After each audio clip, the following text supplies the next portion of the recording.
Did you get the ropes on you? Who did them? You're not in trouble with me. While most dream of a successful YouTube career, some would do anything to avoid the multitude of problems the spotlight brings them.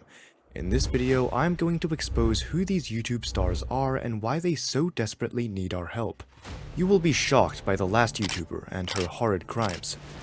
Our first YouTuber is Jordan Matter, who is most well known for his dance photography, in which he places a dancer in a strange or dangerous spot. He did a lot of work with girls from dance moms, with the popularity of multiple girls skyrocketing because of his photos.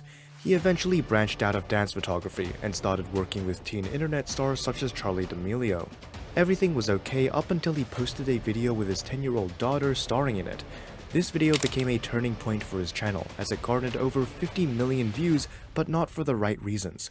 The video was a challenge in which Jordan's daughter, Salish, competed with a grown man in gymnastics.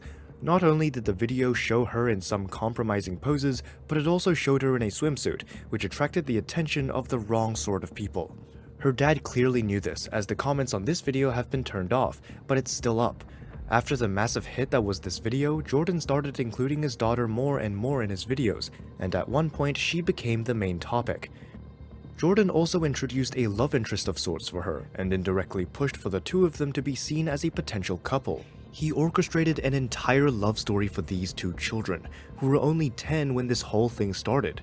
Salish is clearly uncomfortable in some of these videos, as is expected of a tween girl in this sort of situation. Imagine going through one of the most awkward periods of your life, but instead of having the privacy you need, your business is being broadcast to thousands of creeps all over the world.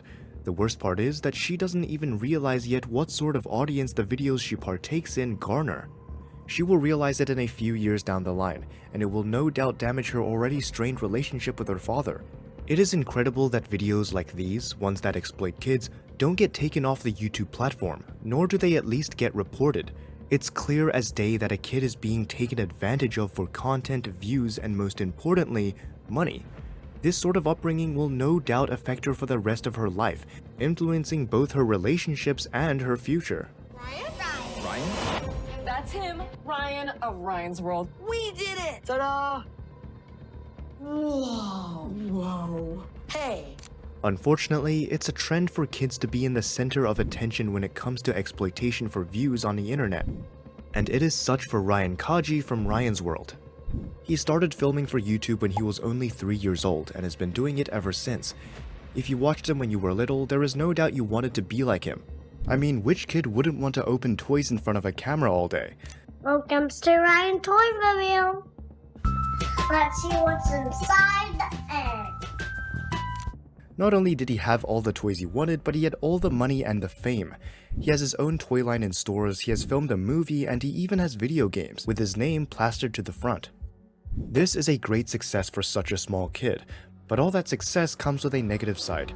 First off, Ryan is growing up. He's nearly a teen now, meaning that he'll want to move away from the image that has been created for him all his life. He can't be a teen who plays with toys if he wants to have any sort of social life. Plus, he will no doubt find new hobbies that interest him, and he'll want to have time to do those things instead of entertaining toddlers on the internet. You're on track to be a teenage billionaire. How much does Ryan get to keep of all this? Oh, be careful, Ryan. Second, it is not entirely known whether all this money will be going to Ryan.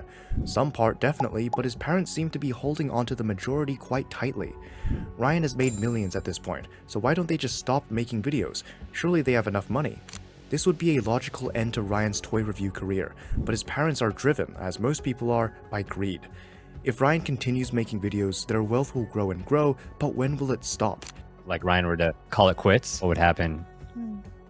It has to at some point. Is Ryan going to be 35 years old and will he still be making toy videos? Probably not, but it makes you wonder just when his parents are going to allow him to stop. They could just give the responsibility to his younger sisters, who are already making their rounds on the channel. This could be a great solution for Ryan, but it would put his sisters in a tight spot in the future. We do not know what Ryan's situation looks like when the cameras aren't rolling, but it isn't hard to guess that he's getting sick of this life. Everyone wants to live their life however they want, and that doesn't include being used as a slave by your parents. If you have enjoyed the video so far, make sure to leave a like and subscribe.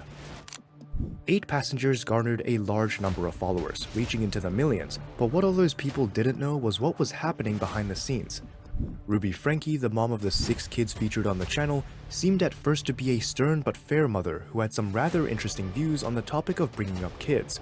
Unfortunately, what was being shared on their social media was only the tip of the iceberg for this family. While most of what was happening was kept off screen, some of Ruby's punishments got mentioned in videos as jokes. Most didn't catch on to how horrible these punishments were because of the way they were presented. One such moment was when Chad, one of the older kids, mentioned he got his bedroom taken away from him for 7 months, and that during the duration of the punishment he had slept on a beanbag. Ruby laughed this off, acting like it was no big deal. I've been sleeping on a beanbag since October, and they gave my room back like 2 weeks ago. Ruby kept up this charade of a disciplined family for a long time, but at some point, her crimes had to come and get her. She was the popular momfluencer who dished out advice to millions on YouTube. Then Ruby Frankie was found guilty of child abuse.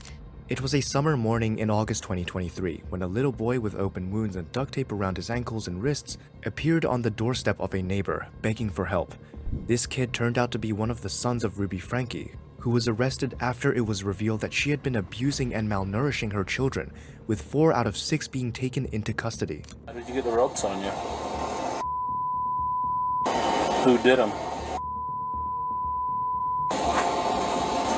You're not in trouble with me. Ruby was charged and imprisoned, while her husband is still free despite him actively supporting her punishments. Ruby actively withheld food from her children for being disobedient, and proudly announced to the world that she did this. The police body cam footage was revealed to the public after the arrest, and what they saw was horrible. You okay? Huh? You doing okay? I'm not gonna hurt you. Promise.